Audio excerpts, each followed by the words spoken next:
Hola, ¿qué tal? Bienvenidos a un nuevo episodio de Entre Consultas. El día de hoy tenemos un episodio un poquito diferente. Tenemos al doctor Pedro González. Él es un médico de Moroleón. No sé si nacido de Moroleón, pero ahorita nos comentas, Doc. Él ha estado toda su vida profesional aquí en nuestra zona. Es muy conocido también en nuestra zona. Y él tiene una historia muy peculiar que es la que hoy vamos a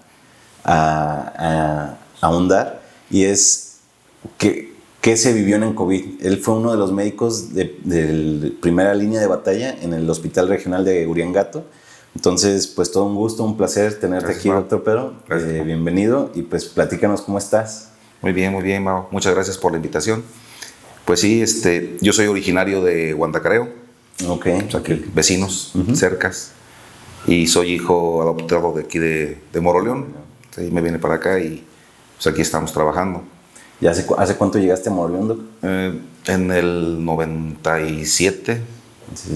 O sea, ya 97. Unos 30 años. Mi esposa también es de Guandacareo, pero trabajó toda su vida aquí. Y pues aquí nos casamos y nos vinimos para acá. Ok.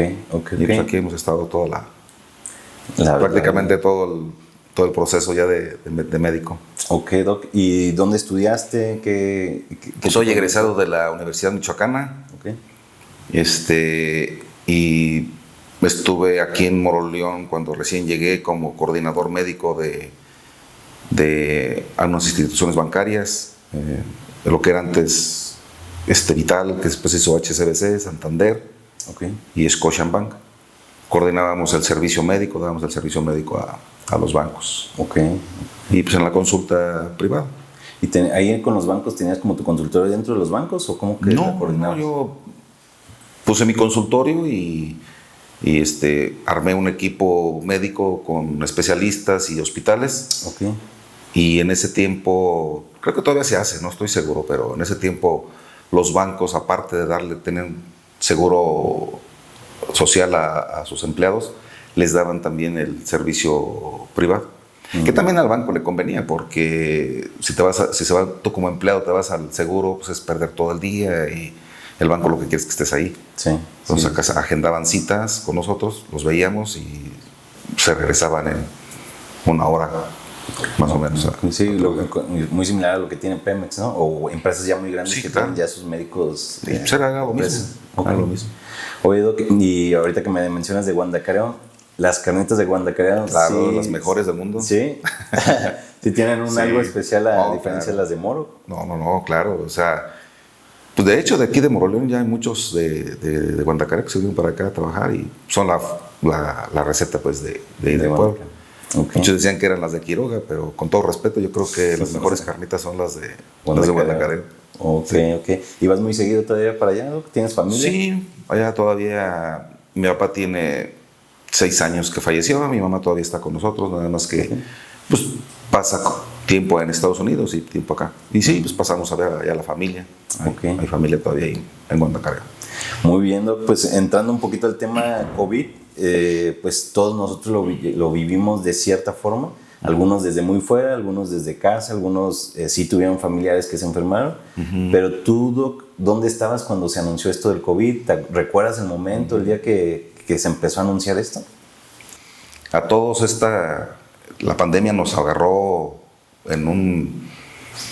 de sorpresa, nos agarró en diferentes situaciones. Yo ya tenía años que había solicitado, que había metido mis papeles a la secretaría, pensando pues en tener un ingreso extra, a final de cuentas, no tener algo seguro, ¿no? Claro. Ya con hijos grandes que van entrando a la secundaria, a la prepa y ahora en la universidad, pues decías, tenemos que tener algún colchoncito. Claro. Y pues nunca se dio. Y de repente pues me llamaron de la secretaría y, doctor, pues estamos aquí, tenemos sus documentos, y pues, se abrió un espacio allí en Uriangato, un espacio de consultorio respiratorio. No, en ese momento no lo asocié. No, claro. Ok. O sea, estaba muy nuevo. Estaba muy nuevo, estaba empezando, pero bueno, lo asocié, pero no tanto así. Sí, claro. Vamos, fui, pues aceptamos, y llegando al hospital, pues ya nos ubican dónde vamos a estar, y pues era un consultorio iniciando el hospital, o sea, a la entrada del hospital, como aislado. ¿Qué iba a hacer? Y aquí se van a tratar los pacientes de todas las enfermedades respiratorias. Pues está bien. Nos dieron el equipo y todo, y se empezó la ola. Obviamente después se le cambió ya lo conocemos ahí con la zona COVID o el consultorio COVID.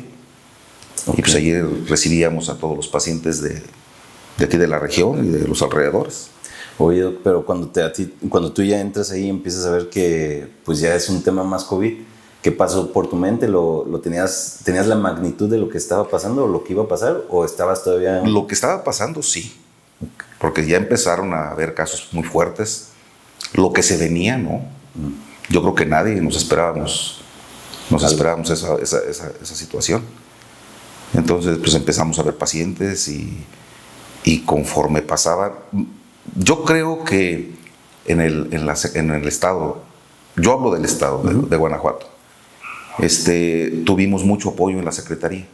Sí. En realidad nosotros realmente muy pocas veces nos faltaron insumos y cuando nos faltaron pues era lógico por la cantidad de pacientes que teníamos. Claro. Y no supimos o sea, yo sabía y era consciente de lo que estaba pasando, pero nunca me imaginé la magnitud del...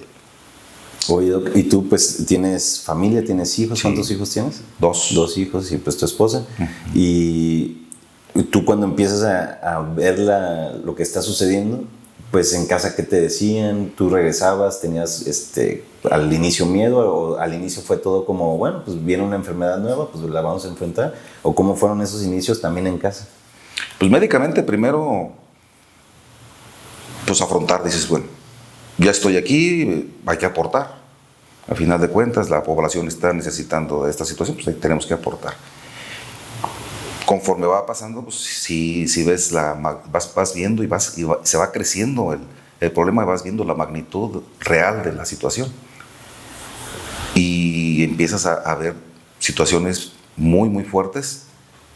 Y nosotros íbamos aprendiendo y íbamos cambiando tratamientos sobre la marcha. Sí. Nosotros estábamos mucho en contacto, ahí sí también le agradezco a la Secretaría, nosotros teníamos mucho contacto con personal estatal que venían con directrices de la OMS, de lo más reciente. Entonces empezamos a utilizar primeramente medicamentos de inicio que se estaban utilizando y que se creía en ese momento que eran los ideales. Y es lo que estábamos usando acá. Después de unos meses pues, se empezaron a ver estudios que no servían o que estaban fallando, que no eran los ideales y cambiaban. Entonces lo que al principio era el top, por así decirlo, en semanas o días, pues ya no era. Entonces cambiábamos. Entonces esto fue un cambio muy, muy frecuente de medicamentos y de estrategias. Hasta que se me empezó a controlar y a estudiarse más y ya se empezaron a hacer estrategias ya más efectivas. Y obviamente, pues a mí, pues sí, como a todas las personas, pues el temor, pero sobre todo no había vacunas todavía. ¿Esto en qué año fue? ¿Que fue en el 2021? 20. En el 20. Ok. Sí, entonces yo creo que yo fui el primer médico contratado aquí en la zona para COVID. Después vinieron más compañeros y para completar los turnos, porque pues, yo estaba nada más en el turno vespertino. Y los demás compañeros exclusivos de COVID empezaron a llegar posteriormente porque vieron pues, que sí, no se iba a cumplir el esquema pues, de lo que se tenía. Claro. Y pues claro, era mucho miedo, mucho temor a la incertidumbre, no sabíamos qué estaba pasando. Y no había vacunas todavía, te digo, en ese momento. Entonces llegaban pacientes y a nosotros nos daban pues nuestros insumos, cubrebocas, los requeridos en aquel tiempo, los que eran N95, que son los más como potentes para evitar las micropartículas y todo eso.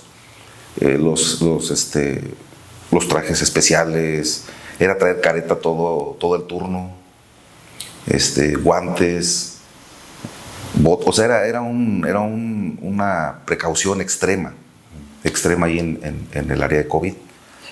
Yo llegaba cansado, tanto física, emocionalmente, por la situación y luego de ver las cuestiones personales. No, claro. Y yo le dije a mi esposa, ¿sabes qué? en esta área de COVID, ya conociendo a la gente y todo eso, yo creo que difícilmente nosotros nos contagiaríamos, porque tenemos mucha protección. Okay. En otras áreas se protegían, Sí. pero no era tanto como nosotros. Nosotros estábamos en la zona de guerra, pero teníamos todo para protegernos, por así decirlo. Sí. Te dabas Los trajes, seguridad. te dábamos todo, los guantes y todo. Pero mis compañeros de, por ejemplo, de urgencias, que ahorita estoy yo ahí en urgencias, ellos atendían, no sé, una fractura. Y traían su cubrebocas normal o el N95. Pero estabas viendo la fractura. Pero resulta que a lo mejor ese paciente estuvo en contacto con personas de COVID y apenas empezaba. Ellos tenían Y mucho en un más descuido, riesgo. Claro. pues te podías infectar porque no estabas tan protegido como nosotros, pues no tenías esas protecciones extremas que teníamos nosotros. Entonces el cubículo donde tú estabas era la gente que más protección tenía y en Sí. urgencias en otros lados donde no se era También tenía pues protección, era pero yo creo que nosotros menos. como médicos como que le bajábamos también a la La protección. protección. Sí.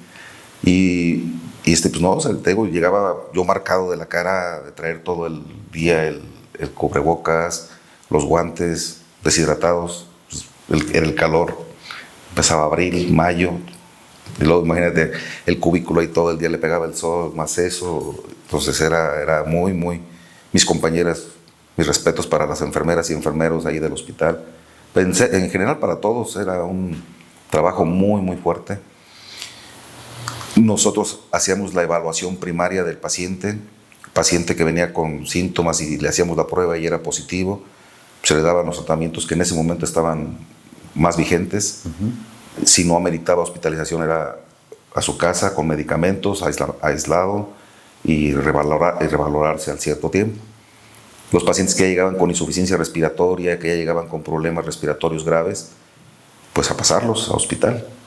Que ahí había otra controversia, no sé si llegaste a escuchar, que la gente no quería hospitalizarse. Ah, sí. No sé si Sí, recuerdas sí, eso. Muchos pacientes que decían, si me meten es porque ya.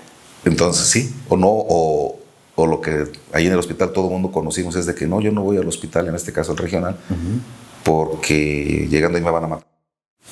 No manches. Sí, esa era la idea de la gente, que llegando al hospital lo íbamos. Pues no era eso, la cuestión es de que sí llegaban al hospital y ya llegaban muy malos. Había parámetros para dejarte internado, ¿sí? Cuando había posibilidades de rescatar, de hacer lo que se debería hacer, que tú necesitabas el internamiento por las necesidades de oxígeno, por los medicamentos o por el deterioro general. No lo aceptaban porque te dices, yo también siento, a lo mejor tú como paciente, ¿no? Dices, yo todavía puedo. No me siento como para quedarme. Y aparte el temor, yo lo comprendo. El temor del paciente de decir, no, pues mejor no. Pasar. No, claro. Entonces se iban. La evolución de la enfermedad seguía. Y al cabo de 2, 3 días regresaban, pero ya regresaban Mal. más mal. Sí. Es más, algunos ya llegaban directo a tubo. Y ese era el temor de la gente, llegar a entubarse. Sí. Porque una vez entubados, pues ya...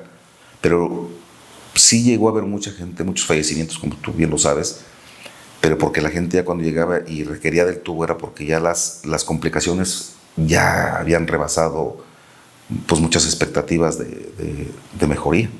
Oye, Doc, y ahí, por ejemplo, el regional estaba como listo para este tipo de enfermedad, porque pues muchos hospitales ni privados estaban listos con instalaciones, el alto flujo y que, o sea, cosas que se llegaban a ver que ayudaban al paciente COVID, pero el regional estaba en una posición como para... Sí, yo creo que ningún hospital, mamá. No, ¿verdad? Yo creo que ningún hospital, tú bien lo dices, ni siquiera los privados. Los privados. Yo creo que ningún hospital estaba preparado para lo que se estaba viniendo. El hospital regional cuenta pues con ventiladores. Pues para pacientes, sabes que aquí abundan los traumatismos craneoencefálicos y todo ese tipo de problemas, ¿no? Entonces, no recuerdo, creo que eran 5 ventiladores. Ok. Pero el generador, pues ya estaba viejito, pues es un hospital que ya tiene más de 50 años. Entonces, el generador, me imagino yo, no sé, cuestiones técnicas, yo creo que no era lo suficientemente fuerte como para para tener activos o para darle la energía a los 5 ventiladores al mismo tiempo. Okay. Entonces, pues llegamos a tener los 5 ventiladores, que la indicación de los técnicos era no usen los 5. Pero ante la necesidad, pues, claro, hacerlo. Oye, Doc, ¿y tú recuerdas el caso de algún paciente que tú hayas dicho, ya esto está fuera de control, qué está pasando? O sea, que te hayas como impactado, fracturado, decir, esto se está saliendo de control y cómo está llegando el paciente así, ¿no? Pues es que fueron muchas cosas, Mau. Fueron muchas cosas. Al principio, regresando un poquito para contestarte eso, cuando empiezas a ver este tipo de situaciones, y que llegaba yo, te digo, marcado y todo, yo extremé precauciones porque al final de cuentas piensas en tus hijos, en tu familia. Y yo saliendo de mi turno, yo me bañaba en el hospital, me cambiaba todo, lo metía en una bolsa y pues a bañarte, o sea, mentalmente decir, quitarte el bicho de encima, sí. Vámonos. Obviamente ya sabíamos pues, cómo se propaga y todo eso, pero tú sentías la necesidad de quitártelo, de tallarte, pensando que el bicho está ahí. O sea, no sé si me explico. O sea, era una sensación de inseguridad llegar a tu casa así. Yo llegaba a mi casa, tu casa, entraba en la camioneta, dejaba la bolsa allá abajo y yo ya desde antes le había dicho a mi esposa, quiero que me dejes allí otra ropa, otro cambio de ropa abajo. Órale. Llegando yo, con el cambio que yo había hecho en el hospital, me volví a cambiar ahí abajo en las escaleras, en la cochera, volví en otra bolsa a meter la ropa y me volví a cambiar. Y me subí a la primera planta y ahí me bañaba y hasta después entraba a la habitación a ver a los niños y a mi esposa. O sea, esa era la magnitud del temor, esa era la magnitud de la no sé, de la incertidumbre, qué es lo que va a pasar. Y hubo un momento donde, precisamente de ver pacientes cómo llegaban y en qué condiciones llegaban y meterlos al hospital, llegaban a tubo y que la gran mayoría pues ya no salía del tubo. Empezamos a ver pacientes salir de terapia a mortorio y cuando se empieza a aumentar el temor, mucho temor, que yo le dije a mi esposa, ¿sabes qué? No sé si valga la pena. Sí, no sé si valga la pena. Sí, no manches. No tanto. Lo económico tú lo ves estar, o sea, no sé si valga la pena ni lo económico, ni lo que estamos poniendo en riesgo, lo que estoy poniendo en riesgo. Yo por mis hijos. Y lo platico pues como tú veas. Es que, o sea, yo llegaba, pues llegó un momento de crisis, yo creo. Yo llegaba paniqueado con eso. No, claro. Entonces me dice mi esposa, pues como tú veas. Y estaban ahí mis chavos, ya el mayor ya estaba en la facultad, o terminando la prepa, no me recuerdo bien. Y me dicen los dos, al estarme escuchando, dice, papá, piénsalo. Dice, yo sé, nosotros sabemos que te estás arriesgando mucho. Dice, pero también debes de pensar de que tú eres parte de la historia. Exactamente. Tú vas a ser parte de la historia. Dice, esta es una pandemia mundial. O sea, pues pandemia obviamente sí, claro, engloba al mundo, ¿no? Tú eres parte de las personas que enfrentaron una pandemia. Nosotros nos sentimos orgullosos de que estés ahí. Claro. Tenemos miedo, sí, pero estamos muy orgullosos de que estés ahí, porque nosotros, si salimos de esto y tenemos familia, primos o hijos, podemos decir, tu abuelo, tu tío, fue de los médicos que estuvieron en la pandemia. Y fueron los que dieron la cara, y fueron los que estuvieron viendo pacientes graves en esa pandemia. Entonces, o sea, se te hizo un nudo en la garganta y pues ya dices, pues, ¿qué hago? Sí. Estás viendo la cara de ellos de orgullo, de miedo. Y dices, bueno, pues le sigo. Sí. Nos abrazamos y nos echamos ánimos y seguimos.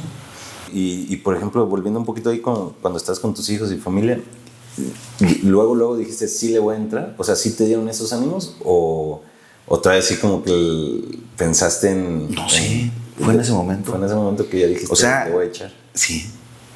Yo también pensé lo mismo, dije, pues déjame lo pienso. Sí. No.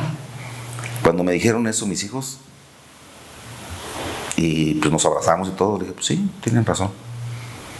Y aparte ya estamos en esto, o sea, es una profesión que, pues tú vienes de tu papá médico, tu hermano, o sea, te estás en un ambiente de la medicina, y pues realmente la gran mayoría de los que estudiamos o los que decidimos estudiar medicina es por la cuestión del servir, del ayudar a las otras personas. Pues, ¿qué mejor manera de ayudar que en esta situación? Claro. Con temor, claro. Nunca dejé de tener miedo. Nunca dejé de tener miedo a morir. Sí.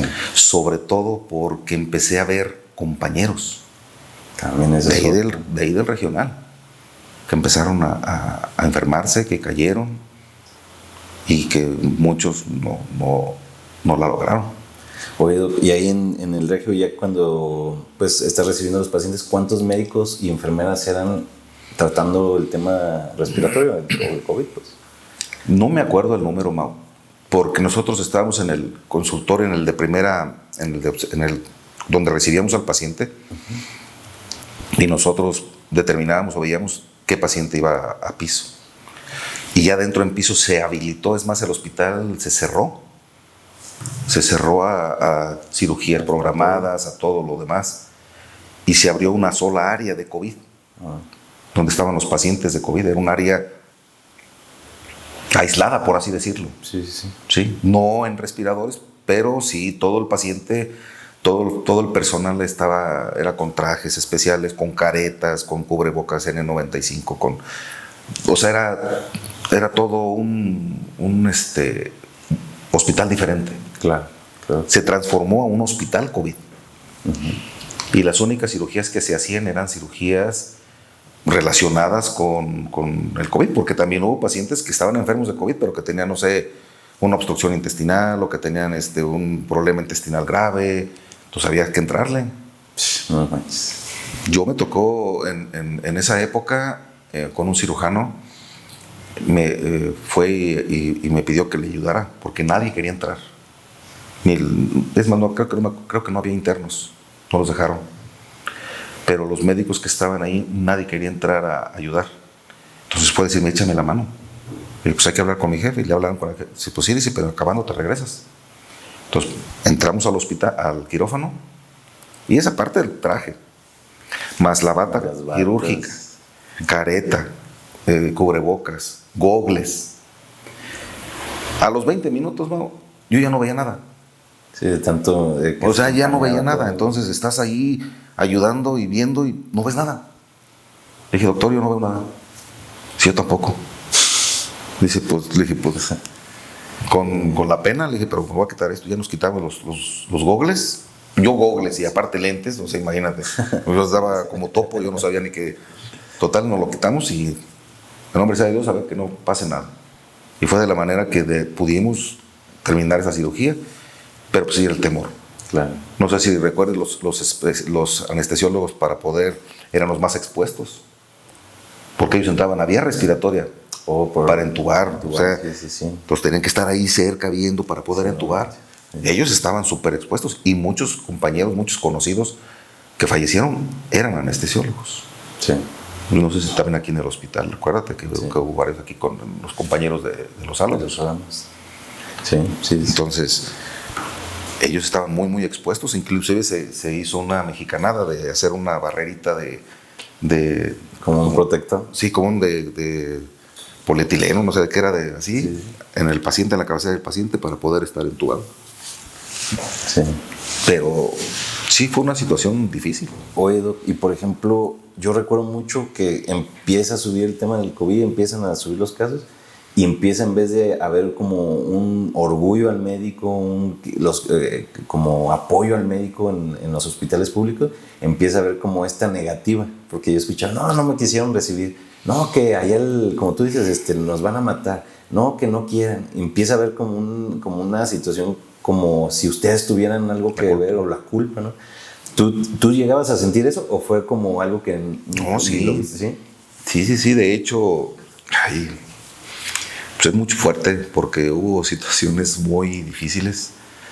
Cuando empieza ya en plena pandemia a subir los casos de COVID, se satura el hospital. Y debes recordar tú que hubo un tiempo, porque creo que tú estuviste enfermo, ¿no? Sí. ¿Y tu papá? También. Y estamos todo lleno, todo lleno. Fue en el momento en que todo se saturó. Y tú no me vas a dejar mentir, pero en ese momento fue cuando los estados decidieron, ¿saben qué?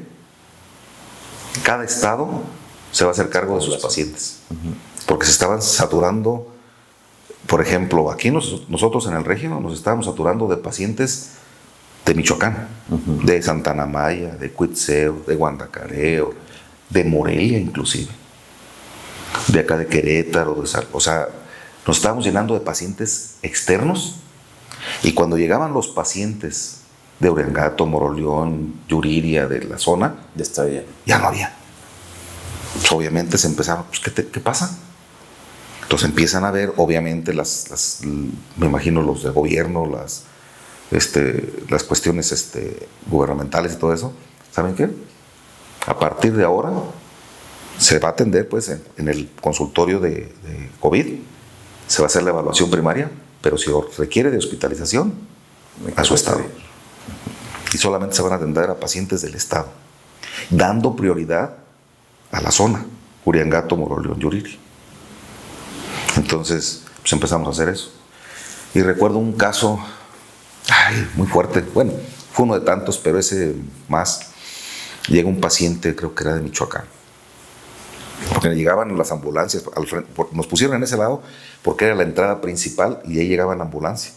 Entonces ya desde que llegaban las ambulancias, pues ya era un show, porque pues bajaban el paciente, los paramédicos, todos con sus trajes espaciales. Sí. Y luego con la camilla, y la camilla cubierta con el plástico, y haciendo fila. Haciendo fila para entrar. Y veíamos al paciente, sí, para adentro, no, regresarse. Y en ese momento fue cuando dieron esa orden, pero aparte estábamos llenos. Todo el hospital, ventiladores y área COVID estaba saturada. Entonces me llega ese paciente y pues lo revisamos y pues sí requería hospitalizarse. Inclusive ya para todo, ya estaba saturando, lo traían con oxígeno a todo y llegaba apenas a un 75% de saturación, cuando lo normal es llegar a 90%. Pues era paciente pues, que necesitaba hospitalizarse. Y les explico pues de que no tenemos, no, que sí, que no tenemos espacio. No, que al principio fue de favor. Sí. No, es que aunque yo quiera no se puede. No sé por qué, si es que ni en Michoacán nos quieren atender. Yo ni siquiera les había preguntado. Ahí salió que eran de Michoacán. Le dije, y otra cosa, le dije, tienen que ir a su estado. A partir de hace una semana o dos, dije, ya no, todos los estados deben de hacerse cargo de todos los pacientes de su estado. Es que ya no quieren, le dije, es que es lo mismo. No, que por eso nos vinimos para acá. Total, que se puede hacer. Medio le expliqué, eran 3 familiares. Pues ya vámonos. Uno se fue, gritando y todo, se llevaron al paciente. No venían en ambulancia, venían en una camioneta. Entonces salen, se lo llevan a la camioneta, que era un adulto mayor. Y en eso veo, yo ya me regreso porque yo los estaba como despidiendo en el sentido de darles la receta y explicarles qué hacían. Y en eso veo que se regresa un familiar. Dije, pues algo se le olvidó. Entonces me regreso yo para preguntarle qué ocupaba y empieza a mentar madres. Y con una cruceta en la mano. Órale. O sea, de la camioneta agarró una cruceta. Y me empezó a insultar. No te das una idea. O sea, mi mamá no tuvo tantos recordatorios como ese día. Y con la cruceta en la mano, pues yo me hice para atrás. Claro. Y le dije al guardia pues que nos apoyara. Ya los guardias como quiera llegaron ahí. Lo calmaron y se fue. Hasta después, yo seguí atendiendo pacientes. En un momento de calma que no había, claro, me puse a reflexionar qué había pasado. Lo entiendo, ¿eh? O sea, no le guardo rencor ni mucho menos. porque entiendo la desesperación de la gente en ese momento. Tú querías que te atendieran a como fuera lugar. Claro. ¿Sí? Entonces, yo entiendo la desesperación. Que fue culpa a lo mejor de dejarlo y llevarlo hasta el final, bueno, pues sí es otra cosa, ¿no? Pero entiendo yo la desesperación. Pero en ese momento dije, ¿qué cabe pasar? Y empecé a reflexionar. Y me di cuenta de que no vuelvas a hacer eso. Fíjate nomás, no sé, a lo mejor ya después pensé de exagerado lo que tú quieras, pero imagínate, en ese momento de angustia, de desesperación, de ver a tu papá, a tu mamá agonizando, y que no haya lugar donde quedarte, que te regresen a tu casa, Está canijo. está canijo. Él traía una cruceta, pero igual pudo haber traído un cuchillo, peor, o una pistola. Y en ese momento, tú con la desesperación, no me quisiste atender, te vacié la pistola. Y hasta después pensé, ¿qué hice? O sea, ¿como para qué me regresé? No, claro. Pero en ese momento no lo pensé porque dije, algo se le olvidó, o no me entendió, y pues queriendo aclarar las cosas o orientarlo. Y hasta después, el director de ese tiempo se enteró, porque pues, se hizo un show ahí, y me llamó y me dice, no lo vuelvas a hacer. Tú tienes al paciente y al familiar y te regresas. Tú no. Y a los guardias les dijo, y se van a quedar aquí. No, claro. Porque empezó a escalar la desesperación de la gente. Y así como ese fue varios casos, pero ese fue el que más... Te impactó. Pues. Sí. Y ya después fueron mentadas de madre porque no había, pero pues yo ya de lejecitos yo ya no hacía eso. Sí, pero sí fue demasiado fuerte. Y otras cosas de lo fuerte también fue que empezaron a enfermarse amigos. También, pues sí. Amigos, y que llegaban, oye, amigo, pues pasa esto, me siento así. Pues yo le hacía la prueba. Yo me compré también mi kit de pruebas, aquí en mi consultorio. ¿Sabes qué? Pues estás positivo, pues empieza con esto, y si no, te vas a ir al hospital. Empezaron, unos mejoraron y pues pasaron, ¿no? Pero otros avanzaron a la siguiente etapa. Entonces me llegaban allá, amigo, pues te tienes que quedar. No a tubo, pero te tienes que quedar, porque si no, esto va a empeorar y entonces ibas a necesitar todo. Pues muchos con miedo y pues el temor de entrar y ya no salir, pues se quedaban. Gracias a Dios y a que se dio el tratamiento oportuno, pues se quedaron ahí unos días, inclusive semanas, y resalían. Hubo mucha gente que mejoró y que curó. Muchos. Y muchos que también entraron a tubo y también salieron, pero porque entraron a tubo en una etapa temprana. Oye, Doc, y por ejemplo, tú tenías al paciente ahí en la cama y pues le tenían que decir, te vamos a intubar. Esa experiencia, ¿cómo era? ¿Qué le decías? Sí, porque en internet fue medio famoso de que antes de intubar, pues a todos les llama a tu familia y tal, lo mismo. Pero tú, ¿qué les decías diciendo? Porque pues muchos decían, ¿por qué los intuban si no tienen como, o sea, no hay una cura? Porque ningún médico te voy a curar. Más bien era como, vamos a ver qué se puede hacer porque pues no hay una cura ahorita, ¿no? Entonces, ¿tú qué les decías? Normalmente ellos, ¿qué te decían? O cómo vivías el decirles, vámonos a en ese sentido, nosotros, bueno, damos la evaluación primaria y lo pasábamos a piso. Y el que se encargaba ya de la cuestión, ya en piso, era el especialista, en este caso el internista. Uh-huh. En el turno estaba el doctor José Luis Zavala y el doctor Álvarez. Entonces ellos a final de cuentas veían al paciente en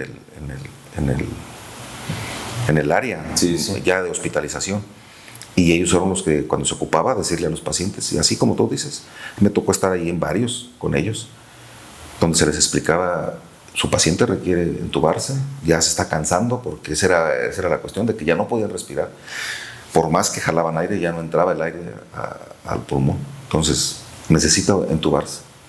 No, pero que yo no quiero. Pues tienen que platicarlo. Y si no quieren, también se respeta, pero ¿qué garantía? No hay garantías. En ningún lugar hay garantías. Sobre todo, pues, para el COVID. Claro. Entonces, era una situación muy difícil tomar la decisión. ¿Y cuándo sí y cuándo no? Y, por ejemplo, de cada 10 pacientes, ¿tú cuántos veías que sí la libraban o cuántos no la libraban? Híjole, Sí está. Así en cifras no te puedo decir, pero sí, por ejemplo, vamos a poner generalmente de 10 salían 1 o 2 vivos. Sí. Órale. Pero porque los demás, te digo, ya llegaban con un avance ya, es más, ya en etapa muy avanzada y casi final del COVID. Y hubo también una etapa muy fuerte donde se nos dio la instrucción de que teníamos que hacer un triage, o sea, una selección de pacientes que ¿Cuál sí cuál sí, cuál no. Órale. Entonces la decisión médica de decir tú, este sí y este no, ahí tomabas en cuenta muchas cosas, comorbilidades, edad del paciente, lo avanzado de la enfermedad. Entonces ponías en la mesa muchas cosas. Paciente joven, con familia, productivo, una persona adulta o adulto mayor, o que tiene EPOC, que tiene otras cosas, ¿a quién metes? O sea, aunque sabías a quién metías, pero ¿cómo le dices al otro paciente es que usted no puede? O sea, él no lo vamos a meter, porque las posibilidades son mínimas. Claro. Y esta enfermedad arrasó con, o sea, no tuvo compasión con edades, sexo, nada. ¿Viste jóvenes también ahí? Jóvenes, que también, muchos la libraron, pero también muchos, por lo mismo no querían, y ya cuando llegaron ahí, muchos jóvenes que llegaron enfermos a ese grado eran los antivacunas.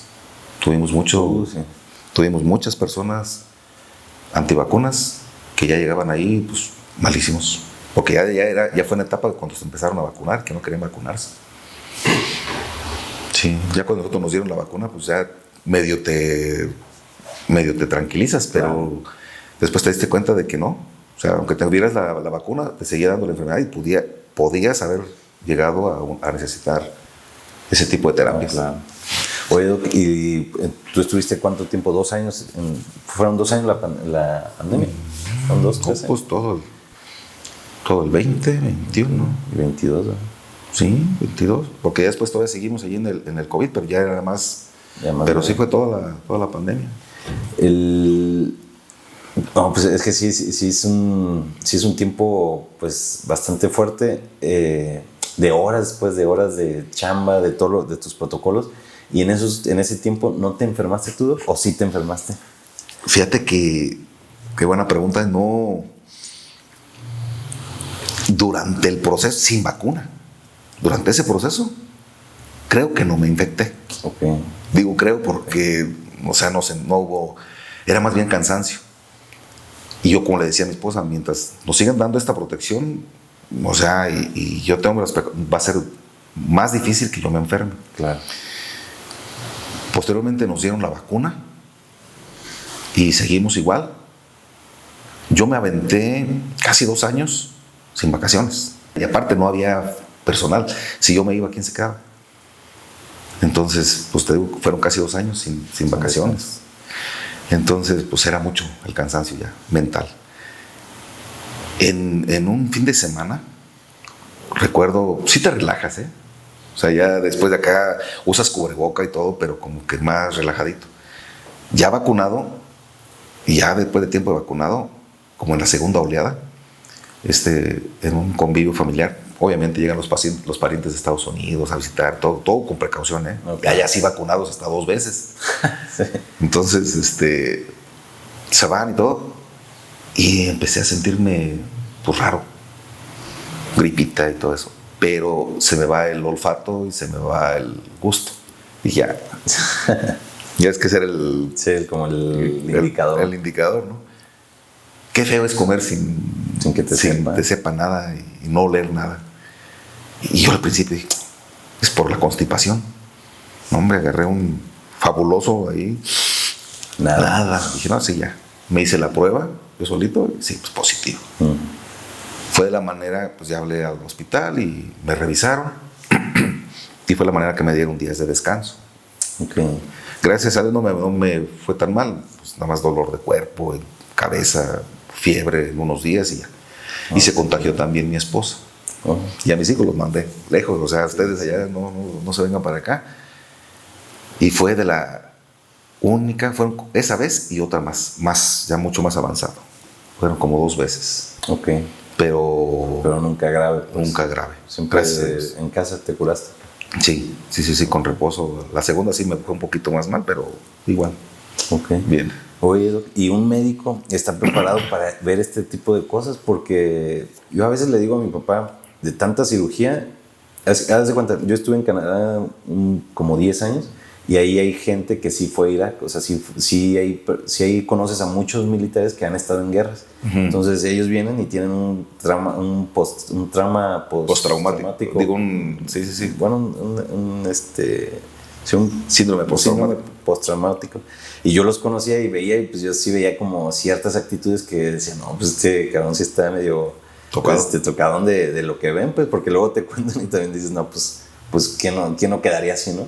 Y con mi jefe, pues acá yo lo veo y llegan casos bien raros, bien graves, bien complejos, y les digo, pues tú no, en algún momento alguien ha estudiado si el médico tiene estos síndromes postraumáticos, y ahora ustedes que estuvieron adentro del COVID, pues ven fallecimientos rápidos, pacientes graves, desesperación, etcétera. ¿Un médico está preparado para ver todo esto, Doc? ¿O cómo te prepara la vida para esto? Pues tanto así como que haya una forma especial que te preparen, no.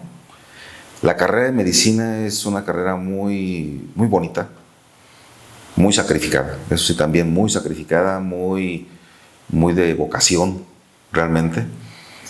Pero yo creo que la misma formación que te da la escuela, porque si te fijas, es la carrera de medicina es la carrera que tiene más años de preparación. Uh-huh. Por ejemplo, aquí en la Universidad Michoacana son 5 años en la universidad. Más. 1 año de internado. Uh-huh. 1 año de servicio. Uh-huh. Haces tu examen recepcional. Si lo pasas, puedes ejercer. Si no lo pasas, no puedes ejercer. Y en otras carreras, licenciados, ingenieros, así, tú acabas tu último año o desde hasta del 4.º año empiezas a ejercer. Claro. Y no te piden tu cédula, o sea, no te exigen a lo mejor. Yo conozco licenciados que se andan titulando ya después de 5 hasta 10 años de estar ejerciendo, uh-huh. Pero bueno, y medicina no. Entonces, cuando vas al internado, pues es una preparación de lo que tú estudiaste, pero ya viviéndola en el hospital. Y dice, ahí empiezas a vivir pacientes graves, pacientes con enfermedades crónicas, pacientes con lesiones fuertes, por ejemplo, pie diabéticos o infecciones de osteomielitis o, no sé, balaseados, de todo eso. De todo eso. Sí. Y te vas forjando. Y creo que es una formación y te estás forjando poco a poco. Yo creo que te vas asimilando la situación y sobre todo si te gusta. En el caso de tu papá, que es cirujano, pues él, aparte de eso, se aventó 4 o 5 años en cirugía. Uh-huh. Y ahí también le entran a todo. Y empiezas a usar, conforme vas viendo, te vas haciendo no inmune. El médico nunca se hace inmune al dolor. Más bien aprendes a manejarlo y aprendes a apoyar al paciente y al familiar, orientarlo. Y yo creo que más bien es eso, la práctica, el ver pacientes, el tener empatía con el paciente, lo que te hace soportar esas situaciones. Porque también es cierto de que, me decía un doctor que me dio clases, no te cases con la enfermedad, claro, de tu paciente, ni con el paciente. Trata de no hacer vínculos, porque después es muy difícil tú dar una información o tú aceptar una situación de tu paciente. Y es verdad, cuando tú empiezas a hacer un vínculo más fuerte con tu paciente, como si fuera un familiar tuyo, cuando tienes que dar una noticia de que ya no se le puede hacer nada, o de que ya está falleciendo, o que ya falleció, se te hace muy difícil. Y sufres, si no lo sabes apartar, sufres igual que el familiar. Okay. Entonces imagínate dar esa noticia 10 veces en la semana o más, pues te desgasta y es muy fuerte también el desgaste emocional, es más en ocasiones que el desgaste físico. Sí, y no, volviendo a la pregunta, no estábamos preparados ni nos prepara nadie para esta situación. Pero tampoco considero que, bueno, al menos no en mi caso, de que te quede un estrés o un trauma de eso. Sí te queda la vivencia y te queda esa enseñanza de que de que fue algo fuerte y que esperemos no se vuelva a repetir porque fue algo muy, muy fuerte. Sí. Muy fuerte. Sí, porque a ti te tocó vivir la de H1N1 también. Sí, ¿no? pero no en la institución. No en la institución, porque también los médicos que vivieron eso dicen que Sí. fue algo muy similar, Muy solamente similar. que antes no había redes sociales y la gente no tenía como tanta visibilidad a lo que estábamos viviendo en los hospitales, pero yo conozco algunos médicos que me decían, adentro de los hospitales era un batallón de muertes y, o sea, como que sí estuvo grave, pues, ¿no? Sí. Tú te contagiaste, ¿tú qué estás en qué punto de tu vida estás con lo del HN1? Sí, no, esa no te tocó vivir. no me tocó ni... O sea, la viví, pues, pero acá en la consulta, en mi consultorio privado. Pero no me tocó vivir la cuestión fuerte en el hospital. Desconozco ahí, no te puedo decir cómo estuvo, pero pues si fue similar al COVID, pues estuvo pesado. Pero el COVID sí estuvo muy, claro. muy, muy fuerte. Sí. Y sobre todo, como te decía, de que hubo compañeros médicos que fallecieron, tanto ahí del hospital regional como conocidos acá en la priva. Nosotros por parte del banco, ¿te acuerdas al principio? Te dije que yo era coordinador de bancos. Nosotros hacíamos, o los bancos nos llevaban a congresos por año. Y aparte pues de actualización médica y todo eso, pues convivíamos con coordinadores de todo el país. Okay. Desde el norte de la República hasta el sur. Entonces, desde Yucatán hasta Sonora, entonces nos juntábamos, convivíamos, entonces hicimos muy, muy buena amistad con muchos. Y yo, sobre todo, con algunos de Nayarit, de Aguascalientes, de Sonora, etc. En el COVID, pues, se dejaron de hacer, obviamente, los congresos por toda esta situación. Claro. Y nos enteramos de que varios compañeros se enfermaron de COVID. Y muchos de ellos no sobrevivieron. Sí, no, es que en el gremio médico pues fallecieron muchos. Entonces, que quieras que no, pues te pega. No, claro. Te pega porque tú lo conociste y pues era una persona activa, era una persona productiva, era una persona agradable, buen médico, buen amigo. Ya no está. Ya no sé. Paciente, compañeros aquí del hospital. El anestesiólogo, un anestesiólogo. Los anestesiólogos, entonces, grandes amigos, grandes médicos. Y pues fallecieron. En Guandacareo igual. Muchos conocidos míos. ¿Y qué hacía qué hacía que el paciente viviera? Porque, por ejemplo, un médico, pues tú dices, pues es médico, está preparado, o sea, pero también les tocó gacho. O sea, que en esta enfermedad, ¿qué fue la diferencia que tú lograste ver entre el que salía y el que no? ¿De qué? ¿Del paciente? De que salía con vida. La prontitud. La prontitud, sí. Sí, la prontitud de iniciar el tratamiento y la prontitud de la decisión de si se intuba o no. Había parámetros específicos para saber si te vas a intubar o no. ¿Sí? Pero, por ejemplo, los médicos, ¿por qué? Si ellos tenían la información y pues se supone que tienen más Algunos también fue por comorbilidades que tenían, ¿no? Bueno, sí, va. Algunos eran fumadores crónicos, No, claro. Algunos eran diabéticos que no estaban muy bien controlados, aunque estuvieran controlados, o tenían alguna otra cuestión médica, hipertensos, o no sé. Entonces, todo eso también afecta. No, claro. Sí, claro. entonces, todo eso aunado al COVID, pues aumentaban los riesgos de las complicaciones y de las cuestiones de tromboembolias y de microembolias de los pulmones y de falta de oxigenación en el pulmón. Que eso era, a final de cuentas, lo que te llegaba a matar, pues. Sí, pues ahora sí que sí, no tuvo compasión esta enfermedad. No tuvo compasión. No. Y Doc, el antes del COVID y el después del COVID, ¿qué cambió en ti como médico y como humano al vivir esta situación? Híjole, qué buena pregunta. ¿Qué me cambió? No sé, Mau.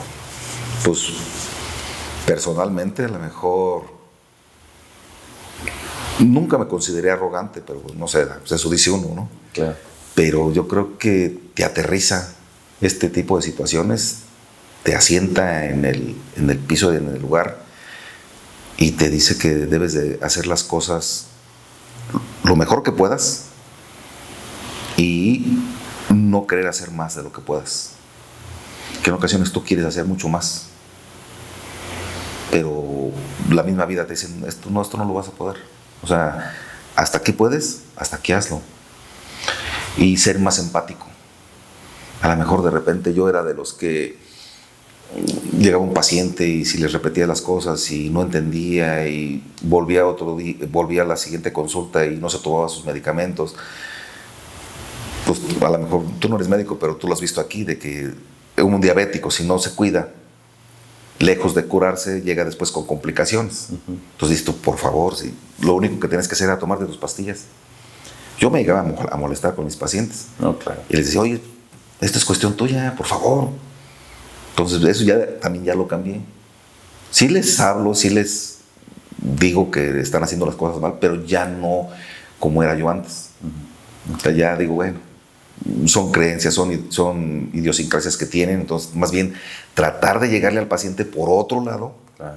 para que entienda que el curarse o el mejorar está en ellos. Uno los va a ayudar, pero si ellos no se toman la medicina, pues para nada. Hay pacientes que le das la receta y llegan a la siguiente consulta y pues no me he sentido bien, y se compró la medicina. Es que no la alcancé a comprar o no había. Pues ese día, pero ¿y luego? Pues no. Piensa que agarrando la receta y poniéndola en la repisita junto a la virgencita, o sea, pues no. Pues tampoco. Entonces, pues ya lejos de enojarme, ya lo que hago es, ok, vamos a tratar de hacerle otra cosa. Buscarle la manera de que entienda.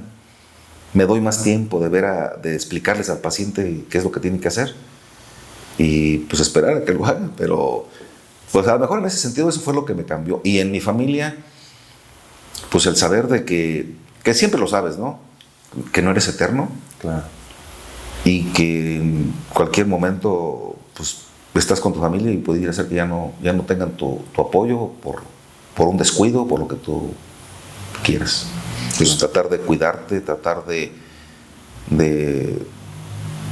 tener más tiempo de calidad con tu familia. El tiempo que tengamos en familia es al máximo. O sea, a lo mejor si no tienes para salir en esta ocasión de vacaciones, pues no sé, vámonos a cenar, vamos a salir a dar la vuelta, vámonos a Guandacareo a ver a la familia, a dar, no sé, pero a Morelia. Claro. Vámonos a salir del entorno donde estamos, disfrutar el momento. ¿Por qué? Porque pues no sabemos. Ahorita estamos, ¿no? Sí. Y así con esta cosa pues nos aterrizó de que en un ratito podemos ya no estar con nuestras familias y nos vamos a perder de muchas cosas. No, claro. No, qué bueno. Y bueno, afortunadamente también estuviste en un lugar donde los insumos no se acabaron, o sea, que el gobierno hizo algo bien para proteger, porque sí fueron de los estados. Guanajuato siempre ha sido un estado pionero en programas de salud, y yo creo que también pues, se supieron defender, ¿no? Entonces, pues me da gusto pues que también no estuviste en un lugar donde pues no había nada, o que había un ventilador, que seguramente en algún lugar del país, pues ni la protección completa, etcétera, ¿no? Pero eso sí se lo agradezco yo a las autoridades en ese tiempo. Muchos no están conformes, que todavía faltó, claro, faltaron muchas cosas. Pero yo en mi experiencia, yo sí te puedo decir de que muy pocas veces nos faltaron insumos. Siempre teníamos nuestros cubrebocas, nuestros guantes y nuestros trajes. O sea, y yo lo comparaba con compañeros míos de generación que también les tocó en otros estados, y teníamos un chat y yo no tengo nada. Yo tengo que comprar los guantes, o tengo que comprar los N95 y carísimos, porque también hubo depredadores comerciales de que empezaron a acaparar todo y luego los revendían a unas cifras estratosféricas. Entonces fue muchas cuestiones, y nosotros acá realmente no tuvimos esa situación. En ese sentido, pues yo creo que nos apoyaron. Tuvimos el apoyo del gobierno estatal. Yo creo que estuvo bien. Oye, Doc, y también otra pregunta. Al inicio se manejaba mucho como eso de la neumonía típica, pero no decían que era COVID. ¿Era como alguna estrategia? ¿Era algo que así se estaba manejando porque no se confirmaba que era COVID o qué era? Mucho era por las cuestiones clínicas. Okay. Cuando era COVID es porque ya te hacían la prueba y positivo, ¿no? y aparte la tomografía o las radiografías que te daban las imágenes características del COVID. Y había la neumonía típica, que es lo mismo, pero te hacían la prueba y salías negativo. Ah, ya, ok. Sí, pero puedes haber salido negativo porque ya había pasado el tiempo del reactivo, o sea, había un periodo donde el reactivo era positivo, ¿no? Entonces, igual eras COVID positivo, pero ya no tenías la positividad en la prueba. Acá nunca lo manejamos así, siempre se manejó como lo que era. Okay. Sí, pero sí llegó a haber pacientes que iban por otra enfermedad y no lo puedes clasificar como COVID, porque no eran. Okay. ¿Sí? Por ejemplo, los epocosos, las gentes con EPOC, pues iban con exacerbaciones de EPOC, más una gripa, más otra cosa, pruebas de COVID negativas, entonces pues no lo puedes clasificar como COVID. Sí se complicaban un poquito, pero no era por COVID. Y ahí para ellos se les complicó un poco más, sobre todo a las personas que ya eran oxígeno dependientes, sí, no. Porque se disparó el consumo y el costo del oxígeno. Sí, no sé, o sea, pero creo, así me lo platicaban los pacientes. Un tanque de oxígeno del grande, no me acuerdo en cuánto, pues tú debes de saber, pero creo que costaba, no sé, $1,000.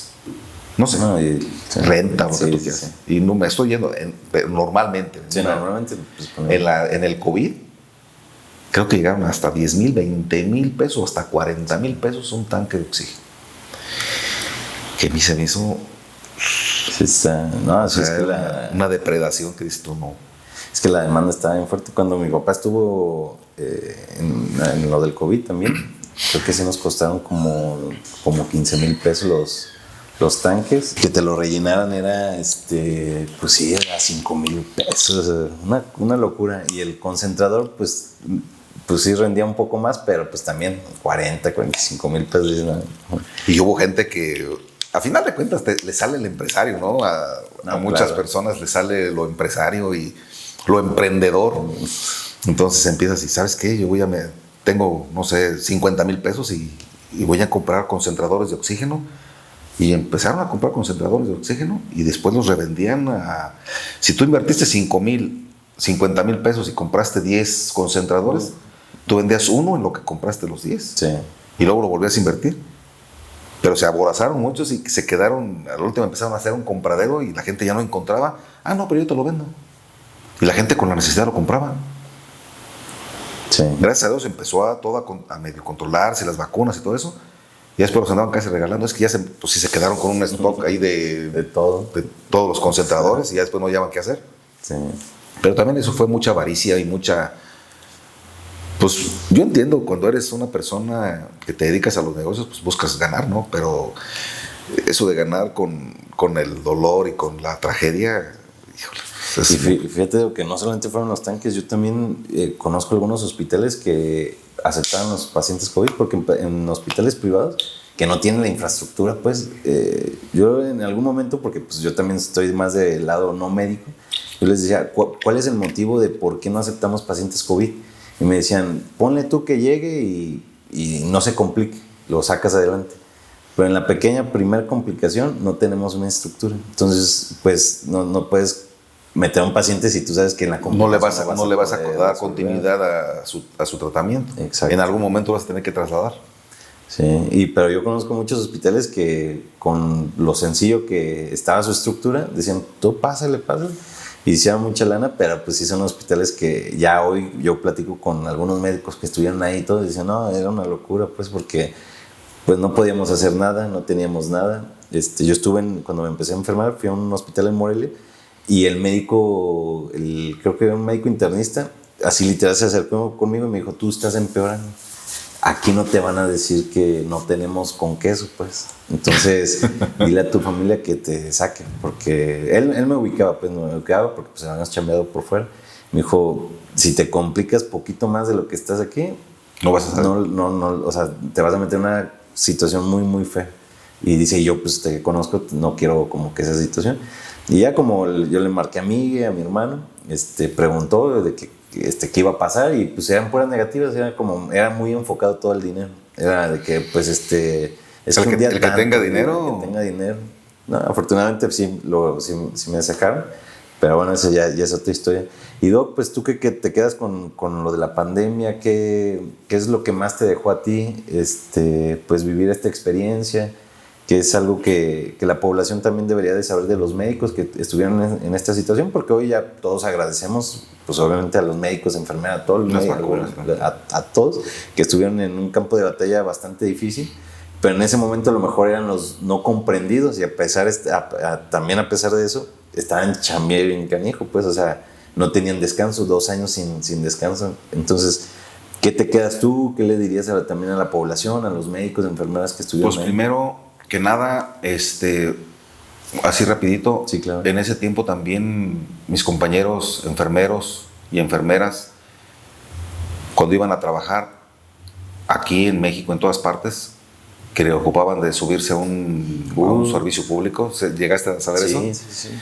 Iban sin uniforme, porque empezaron a subirse con uniforme y los agredían, culpándolos de lo que estaba pasando, sin saber lo que ellos como personal de salud estaban sufriendo y estaban haciendo por la población. Entonces llegaban a subirse a los peceros, al metro, y la gente los agredía, verbalmente y físicamente. Sí.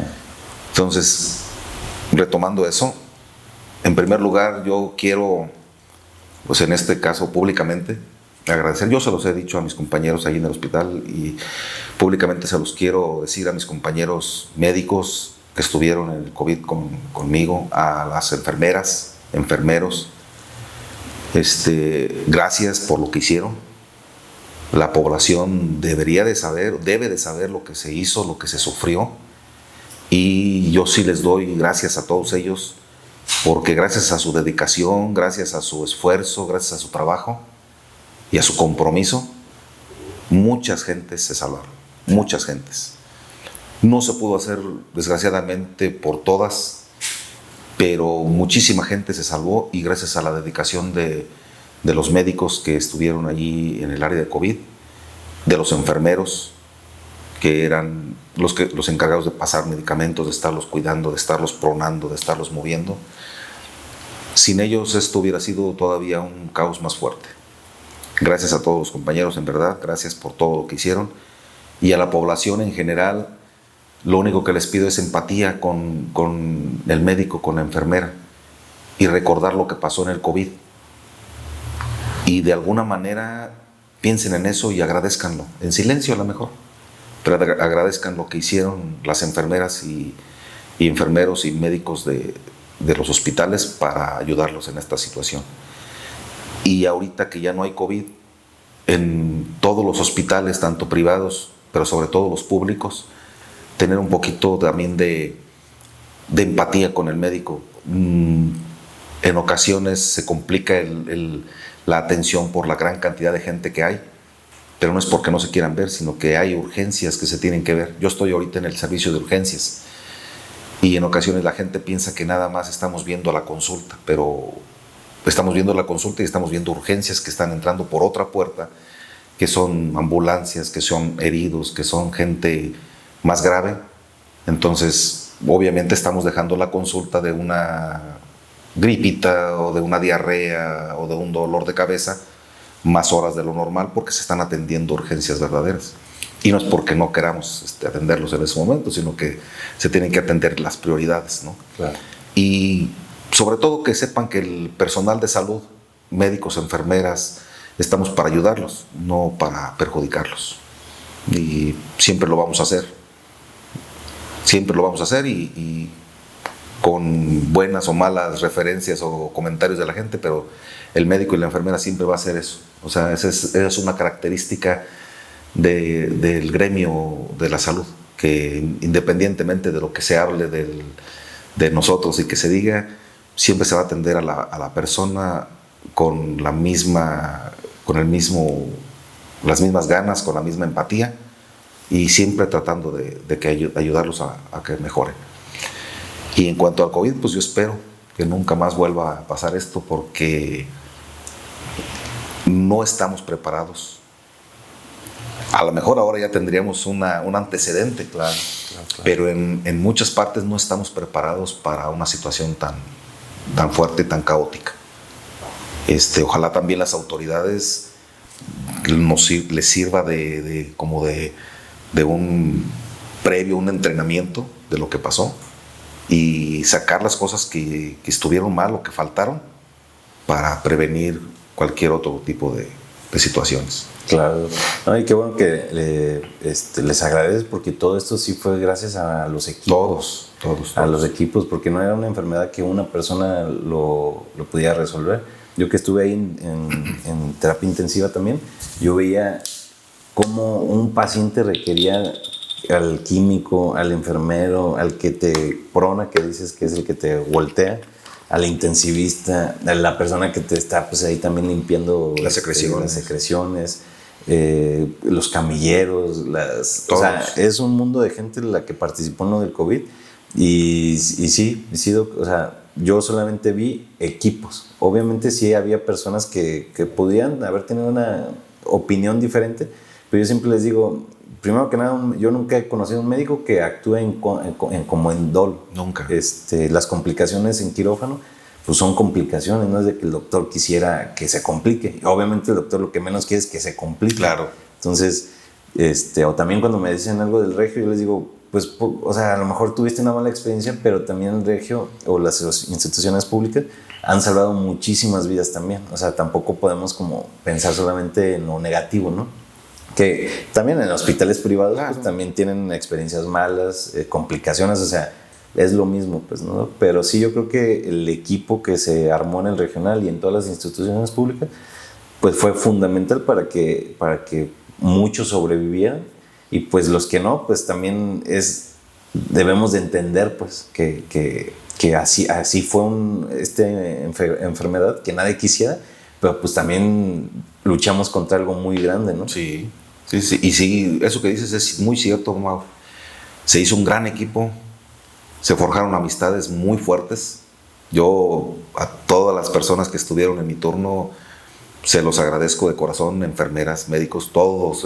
Hicimos un gran equipo que hasta la fecha pues nos vemos ya ahora más relajados, ya fuera del COVID, pero se hizo un equipo muy, muy grande. Todo el mundo nos apoyábamos. Que no hay personal para pronar pacientes, vámonos. Tanto el camillero como nosotros, y bien cubiertos, y vamos a ayudar al que está a cargo de los que están allá entubados. Y a pronar pacientes, a voltearlos, a limpiar, a lo que se tenga que hacer. Y se hizo un gran equipo, bien lo dices, muy, muy gran equipo. Y sí, agradecerles nuevamente, no me voy a cansar de agradecerles a todos mis compañeros, la gran labor que hicieron y que siguen haciendo. Claro. Y esto que dices también es cierto, Mauro, las redes sociales es un arma de doble filo. Te enteras de muchas cosas, ya la gente sabe lo que se está pasando, pero también es un arma de doble filo porque es muy fácil hacer comentarios agresivos y ocultarte detrás de un anónimo. Y tú lo has visto, eso no tengo que contártelo, o sea, tanto del regional como de otros hospitales se empiezan a despotricar, ¿no? Claro.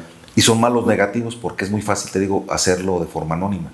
Pero también a mí yo no me quedo con eso, yo me quedo más bien con un comentario bueno que se atreve a responderle a 50 negativos y decir, pues a mí me fue bien, a mí me atendieron bien, yo les agradezco a los del hospital porque me hicieron esto, porque salvaron a mi niña o porque me atendieron de maravilla, etcétera, etcétera. Aunque tardé en la consulta, yo entiendo por qué. O sea, se ve a la gente en el comentario que es gente que realmente valoró lo que se hizo. Claro. Y yo me quedo más con ese comentario que con los 50 negativos, porque es muy fácil, te digo, hablar 50 personas y ocultarse en un comentario anónimo. Que, como dices tú, eso es su derecho, no derecho, porque es su opinión, nada más. Sí. Pero la gente sabe, la gente que realmente ha tenido, que realmente ocupa el hospital por necesidad, sabe que se le atiende con respeto y con dignidad. Claro. Que los tiempos de espera en ocasiones se prolongan, pues eso es otra cosa. Y Doc, ahora ya como para ir terminando, el hospital regional a qué pacientes puede atender, a quiénes sí, a quiénes no, porque muchas veces dicen, yo fui por una urgencia, pero le digo, ¿es una urgencia como tal del paciente o es una urgencia real médica? Porque luego es la urgencia de que dice, es que ya tengo todo el día y comí mucho chile y me da la panza, ¿no? O sea, y van a urgencias, entonces empieza a saturar también el hospital con pacientes que a lo mejor es la urgencia de ellos, ¿no? Claro. Pero el hospital regional, ¿para quién está? ¿Quién puede ir? ¿Qué es lo que están viendo ahorita? ¿Qué nos puedes decir ahí, Doc? Sí. Bueno, no soy vocero del hospital, ¿verdad? Pero soy personal de ahí del hospital. Y muy buena pregunta. Nosotros en el hospital recibimos a todas las personas. En el hospital no se rechaza a nadie. Tenemos la política de cero rechazo. Okay. Cero rechazo, independientemente seas de Michoacán, de donde seas. Okay. El área de urgencias, que es donde estamos, pues es un área de urgencias. Claro. Se debe de hacer un triage. Tú bien lo dijiste ahorita, el paciente llega porque él cree que es una urgencia. Pues hay pacientes que llegan ¿cuál es su urgencia? Es que tengo una semana con gripa y hoy me dolió la cabeza más que los otros días. Esa es urgencia. Pero si tú te fijas, es una semana. O sea, no debería de ser una urgencia. No es una urgencia. Pero bueno, es la urgencia del paciente. Para nosotros, ver qué tan se hace el triage, que es una clasificación. ¿Sí? Que lo están haciendo ahorita las enfermeras en un programa nuevo que estamos, se está implementando ahí en el hospital. Y ese programa, de acuerdo a los síntomas y los signos que se le toman, se clasifica verde, amarillo y rojo. El verde es una enfermedad que puede esperar, que no es urgente. El amarillo es una urgencia, pero que tiene un tiempo de espera también. Y el rojo es una urgencia inmediata, tienes que pasarlo inmediatamente. El verde puede tener una espera de 4 a 6 horas o hasta más. Okay. El amarillo de 15 minutos a 1 hora máximo. Y el rojo es casi entrada directa a atención, porque peligra la vida. Claro. ¿Sí? Claro. Entonces, de acuerdo a eso es que se está atendiendo. Entonces, puedes ir tú y tener 2 horas en el hospital, pero te clasificaron en verde. Y llega una persona con diabetes y que su azúcar está descontrolada y viene mal y entra en ese momento. Y me ha pasado, oye, ¿y por qué la pasaron primero? Pues porque ya viene con una urgencia. Claro. Pero yo ya tengo 3 horas. Y vas a tener más porque lo tuyo es una gripa, tienes una semana con la gripa. El hospital los va a atender. Pero ahí es donde deberían de entrar también el hospital comunitario. O los comunitarios. Okay. No sé, desconozco y no quiero meterme en esas situaciones. Claro. Pero los comunitarios son los que se deberían de atender ese tipo de enfermedades. Una gripa, verdes, sí, los verdes. Okay. Pero no sé, la gente dice que no los atienden. Yo no lo creo. Más bien creo que son por citas, pero la gente pues, prefiere no ir a la cita, mejor llegas a urgencias, ¿no? Claro. Pero no desconozco cómo sea. Pero la gente te va a decir muchas cosas, ¿sí? Entonces, mejor hacerlo de la manera. En el hospital se va a atender a todo mundo, independientemente de donde seas. Si tú eres de Michoacán, pero andas aquí, te dio, no sé, te caíste y te provocaste una herida, una fractura, se te atiende la urgencia. Se te sutura, se te toma la radiografía, se te pone una férula o lo que se tenga. Pero después de ahí, si eres de Michoacán, se te explica, ¿sabes qué? Tú vas a requerir probablemente por ejemplo, una fractura. Probablemente esta fractura necesite cirugía. Nosotros te recomendamos que sigas tu proceso en tu estado donde si no tienes dinero, vas a tener gratuidad. Okay. Porque en el estado de Guanajuato no tendrías gratuidad por ser de Michoacán. Claro. Entonces el regional pues sí no es para todos, no sí. Necesitas tener IMSS ni ISSSTE ni, o sea, inclusive si tienes IMSS o ISSSTE, pero llegas por una urgencia real, se te recibe, se te atiende. Acabándose la urgencia, igual una herida, sí. ¿Sabes qué? Continúas en tu clínica del ISSSTE o del IMSS. Pues qué bueno que nos acompañaste, qué bueno que nos platicaste un poquito del COVID. Pues la verdad que felicitarte y mis respetos pues para ese médico que estuvo en el batallón en la batalla pues con lo del COVID y agradecerte porque seguramente ayudaste a muchas personas de nuestra población. Muchos viven por todo el esfuerzo que se vivió ahí en el conjunto Y pues agradecerte, Doc, el tiempo. Creo que tenemos hay muchos temas también, pues eres médico también privado, claro. Ahorita estás en urgencias, pues el tema de urgencias siempre es como pues hay mucho, es apasionante y bueno, yo creo que pues simplemente agradecerte, no sé si quieras decir algo más para las cámaras antes de cerrar, Doc.